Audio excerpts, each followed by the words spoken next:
आज विश्व जैव विविधता दिवस है। इसे विश्व जैव विविधता संरक्षण दिवस भी कहते हैं। इसकी शुरुआत संयुक्त राष्ट्र संघ ने की थी।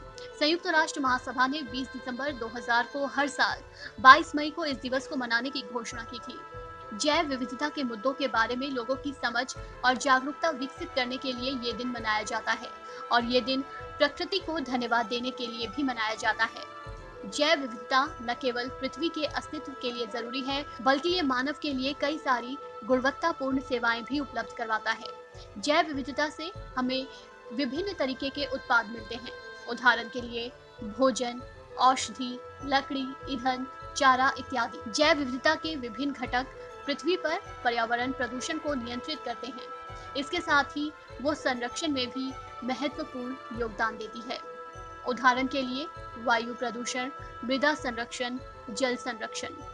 कोरोना महामारी के बाद अंतर्राष्ट्रीय पटल पर जैव विविधता को लेकर गंभीर चिंतन शुरू हुए हैं।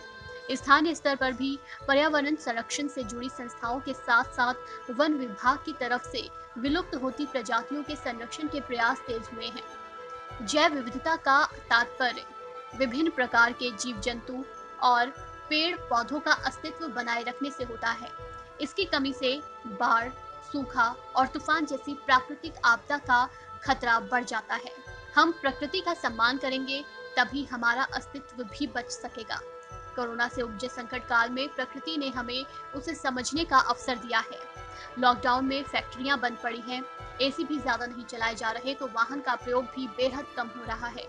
विशेषज्ञों की माने तो इसी का नतीजा है कि बरेली, सहारनपुर, बिजनौर जैसे शहरों से भी कई किलोमीटर दूर उत्तराखंड के पहाड़ों के दर्शन हो रहे हैं।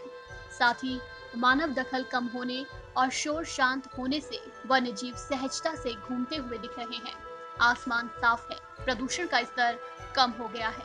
प्रकृति ने सब कुछ दिया है। हम वास्तव में प्रकृति से लाभ लेते हैं, लेकिन ज्यादातर हम इसे ग्रांटेड लेते हैं। खुद को बचाने के लिए प्रकृति का संरक्षण करना बेहद जरूरी है। ये एक तत्काल आवश्यकता है।